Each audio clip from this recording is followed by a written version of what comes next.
about our topic today and our guest today.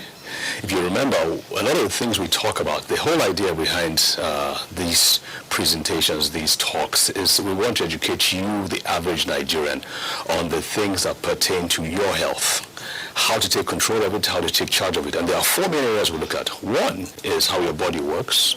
Two is how to keep your body working properly even unto your old age. And three is how to avoid toxins.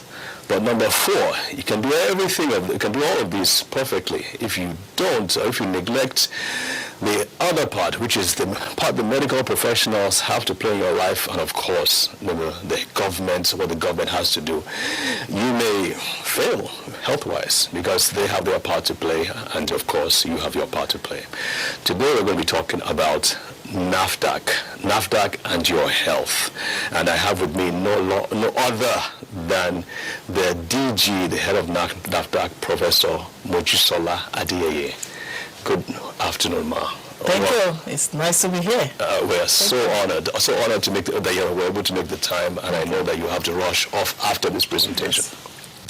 So we're going to read out a couple of the things that you've done in the past, and I have to say it is remarkable. You were a founding chairman of Biopharmaceutical Sciences and a professor of pharmaceutics manufacturing, a long list over at Illinois, the USA. You were also a professor of pharmaceutics and manufacturing for 21 years at another university, and it goes on and on. You were a fellow of the Nigerian Academy of Science and the Nigerian Academy of Pharmacy. So I'm looking at all these things, and I'm like, something that is conspicuously absent. Is there any prior government administrative work? It's been a science background from beginning to end. And now you're the DG of a highly public position in the ministry. How has it been? You know, it's very interesting that sometimes we go through times in life and we don't know how it's going to connect.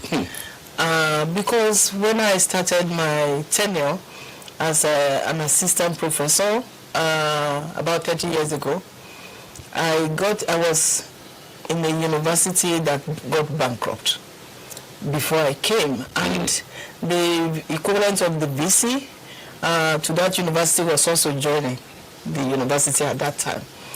The university was so bankrupt that professors have to go and beg on the street to ask for donations. Wow. And this new VC said, look, I think observed, from the documents and whatnot, that what the university needs is change of mind, and he introduced the quality management system.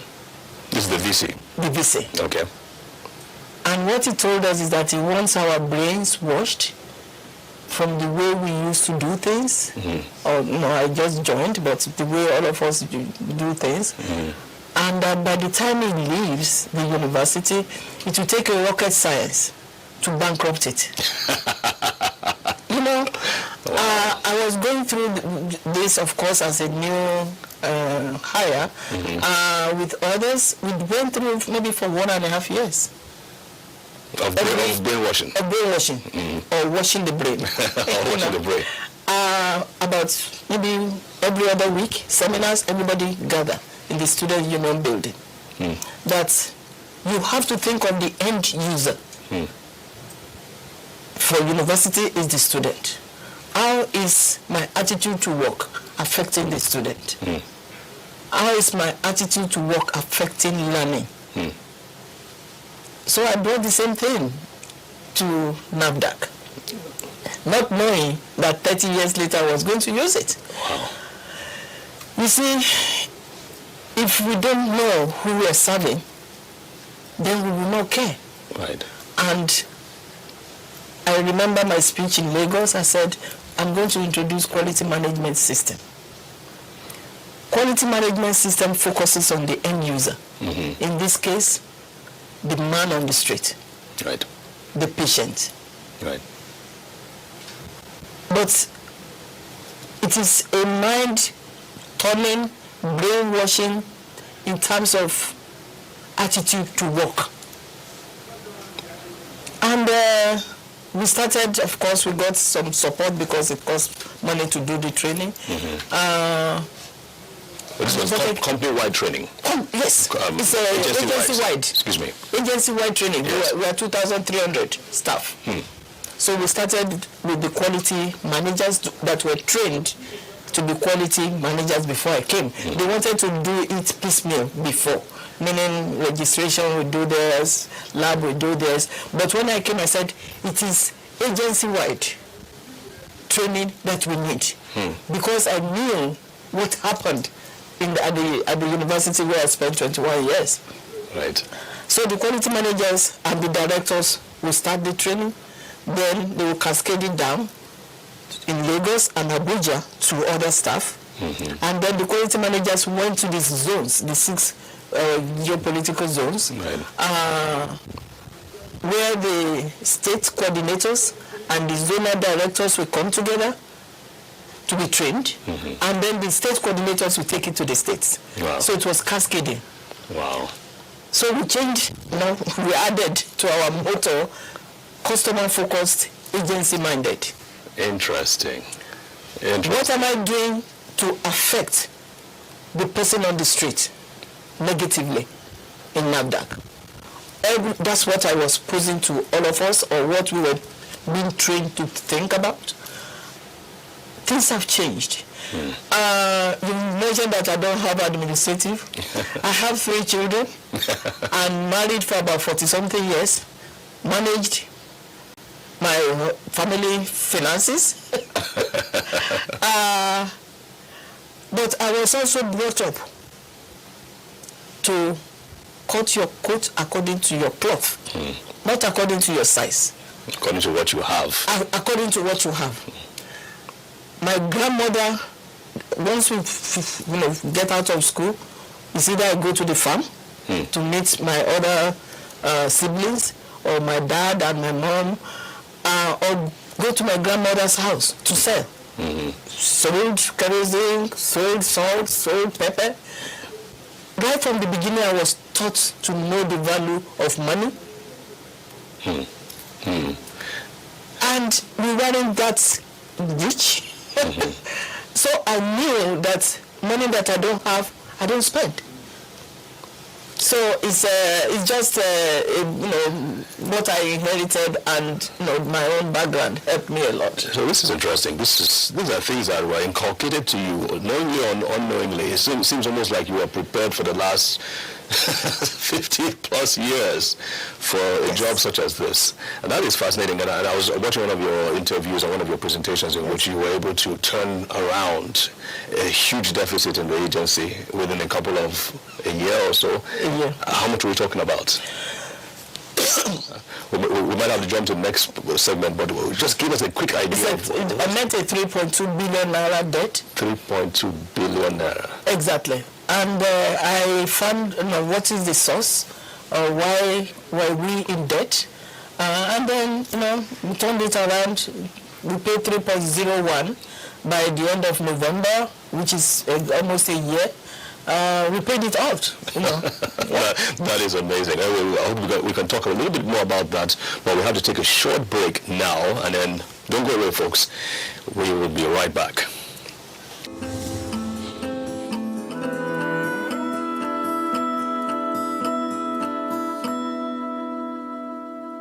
Welcome back. I'm here with Professor Adeyeye, the DG, Director General of the NAFDAC, National Administration Agency for Food and Drug Administration and Control. I thought I knew that part of it. It's kind of a long one. Yeah. But it kind of summarizes and says exactly what you do. Most people just think NAFDAC, fake drugs. But that's all they do. Can you just give us like a synopsis? And I know your scope is expanded, it's expansive, both here and outside the country. Just help us have an idea for the average citizen, the average man on the streets. Let them know what exactly NAFDAC is. And the reason I'm saying this is people on the streets need to know where to run to and who to talk to if there are issues that they feel needs to be brought up. NAFDAC's mandate is to control the manufacturing, the distribution, the sale, the use of drugs, food, beverages, chemicals, detergents, medical devices. We have 7 regulated products. Detergents too? Yes. Okay. In order to safeguard the health of our country, of our people. And so we are kind of multi-hydra-headed type of organization.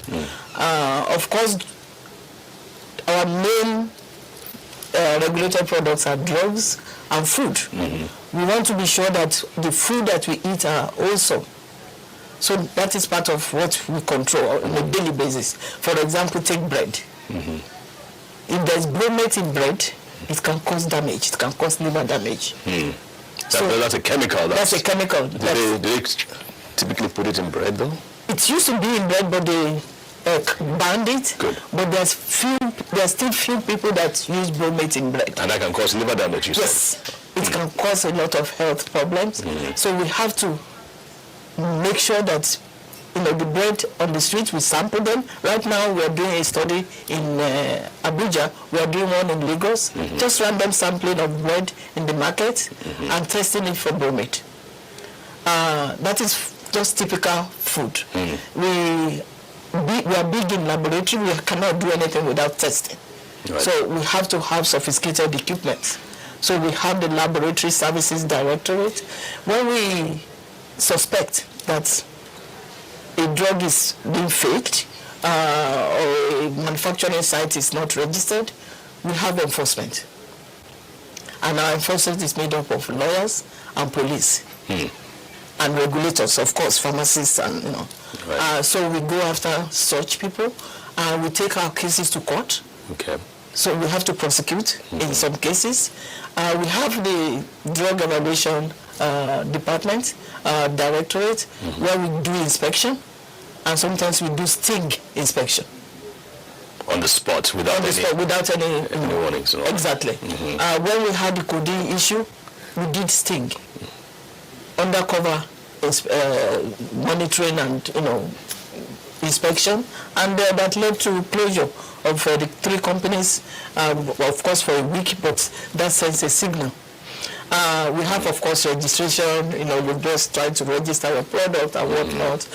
We have narcotics for those who want to, make codeine, of course. Even tramadol, that is a problem now. With 50 milligram, 100 milligrams are medically prescribed. That is allowable.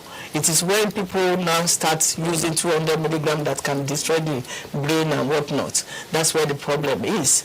We have pharmacovigilance. Pharmacovigilance and post-marketing surveillance, huge. Really? Yes, because NAFDAC is the center for pharmacovigilance in Nigeria. Okay. And part of what I'm doing right now is expanding pharmacovigilance, because we're supposed to be the poison control center. So if somebody swallows something, they can call and say, oh, I swallowed this, and then the pharmacist will say, use this so that antidote or whatever. We need to get that number. Maybe we'll have them post it on the screen. Yes, I will ask one of my, because I don't have it in my head. I understand. But it's on our website. Okay. It's on our website. Okay. We have adverse events. Okay. It houses the adverse events center. In fact, NAFDAC is in the center, and the 6 teaching hospitals feed into that. Okay. I'm going to make that better. Okay. Because we need to make sure that any adverse events that is occurring in any health institution can be reported. Very important, so you can monitor. Yeah. Exactly. Post-marketing surveillance. You bring medicine into the country, we have to follow it up to make sure that what you use in your formulation when you register is what you are using 2-3 years after. And people change formulation on us. Of course. So we have to do post-marketing surveillance for both drugs and food. Is it on the spots that you take your lab to those areas, or you have them send you the sample? Most of the times we have to take the samples back to the lab. Okay. But we have also detection for drugs, especially. We have on the spot checking. Okay. And that we are going to even scale up now, because we have to use now new softwares and technologies, to make that seems like a lot of work that you're putting into this thing, man. We have to. We have to, because the health of our people depends on it. And that seems like a lot of things were just were just sliding. Things were sliding, unfortunately, before I came, but that's in the past now. Okay. This quality management system has turned around. That's amazing that you were able to do all that too. And one of the things that we want to talk about, especially in the next segment, is the challenges that you faced in really putting this quality control in position. Because Nigerian mindsets, we don't like change. Nobody likes change. But I think Nigerians especially do not like change. So let's talk about that a little bit more in the next segment. Okay. All right, folks, we will be right back. Do not change the channel. See you soon.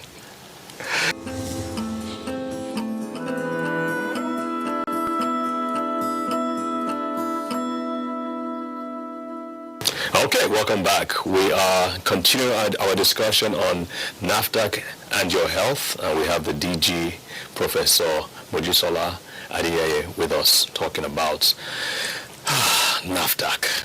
What a big term. What a big... we don't have enough time, but we are going to go into...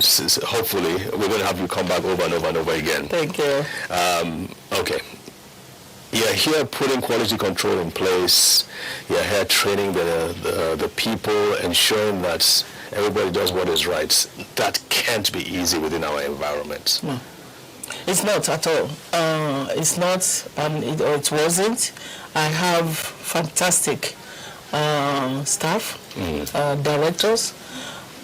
The world has changed tremendously because of technology. Software technology, internet, things like that. And one of the challenges that I met when I came was the lack of use of technology. The communication technology was not given the attention that it needed. We couldn't even communicate with ourselves within NAFDAC through email. No. Effectively. No, we couldn't. Effectively. Many people were not on the platform. People were using their pop mail, and which was not supposed to be in a regulatory system. So what I started doing was to start with email system. The basic of basic. The basic of basic. So that once we can communicate within ourselves or within the agency, then we can communicate with outside. So that was part of it. Another technological tools that I introduced was video conferencing. I can have a meeting with Australia now. Once I have my cell phone or whatever, and the number to dial, and I will be seeing everybody there. So long as they're not more than like 35 people. Okay. So I've introduced video conferencing, rather, so that travel from Lagos, Abuja could be reduced, and the cost reduced. That was part of how we were recovering the debt. I see. Then I believe in documentation, which is also part of quality management system, because some of our staff will resign or retire rather, and they probably were using their own personal computers, and they go with documentation. With all the documents. Some of them sensitive, no doubt. Exactly. So now we have, an intranet documentation system. Okay. Which means if somebody loses something, even lose their own laptop, you can sign on to our website with a password. Restructuring of the IT was a big thing for me because as we speak, people may be looking at NAFDAC in Malaysia and clicking. What do they do here? What do they do there? What do they do? So that is one of the challenges that I took as an opportunity. The lab was another challenge. You see, you cannot do anything without equipment. And with ISO, International Standard Organization Controls and so on, the equipment you used 5, 6, 7 years ago may be obsolete now. In terms of data integrity, that you have to have password access to get into your data so that nobody can break into it, things like that. So a lot of the equipment were obsolete, some of them were obsolete, some were not needed updated, and that was the challenge that I had, because without equipment we will not get good results. So we started, of course, through our cost-cutting measures. We were able to started buying a little bit at a time. Okay. And supplies. You cannot do anything without standards. Right. Because you have to compare what you are doing with a standard, reference standard. So we started doing all those. And lately the government also, just like this, had me talk about we don't have equipment, and the government responded. Fantastic. And they set some money aside for us to buy equipment, and then we got some help also from CBN. It's a process that was started before I came, but I made it to happen. Good. So that is a challenge, which we are overcoming beautifully.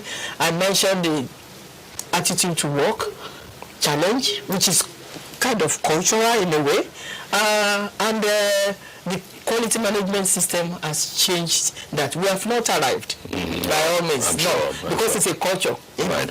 But we are light years apart from where we were before. So things are going very well. That's phenomenal. That's phenomenal. So these are challenges that you saw within the establishment themselves. Now, you just mentioned the government too was very cooperative as well as CBN, and that's huge. Were there any other outside forces that were trying to frustrate your efforts? Actually, yes. When it was all on the news, I'm not used to, bribing people or receiving bribes. And I was approached by the Committee on Healthcare Services, who happened to be doing oversight, to give money, and I said, I don't have money. That NAFDAC was bleeding, because of lack of this, lack of that. So that, I believe, caused some problem which people saw on the air. Kind of made you famous a little bit, right? I don't know about that. But, it is all about building a nation. Is not just one person. Yes. It's not just the National Assembly, it's not just NAFDAC, it's the person on the street. Right. Let me give you an example. When we were procuring equipment, because I know about all the equipment that we were procuring, I was using them in the US. And I told one of the equipment manufacturers, I said, do not give us too high a cost. We're supposed to be building this nation together. Make 25% profit, don't make 70%. Yes. Please, we're building a nation together. So it is. So you have the goodwill of the manufacturers abroad because you have already been working in that environment. That's right. Which is fantastic. So there's a place for the experience abroad and the connections to bring that back here. And I think a lot of other, shall we say, returnees and diasporas are trying to do that. I'm hoping that maybe in the next segment too, in the next sessions, we'll be talking about how to even bring more of those people who want to do something in Nigeria, but for some reason are being frustrated from doing it. So we'll talk about that. But at this point, Ma, I'm sorry, we have to take a break here. Thank you. Until next week. Yes. But we will continue to discuss about this. Thank you so much. It's so nice to be here. Thank you for inviting me. We really appreciate it. Thank you. See you folks next week. Cheers.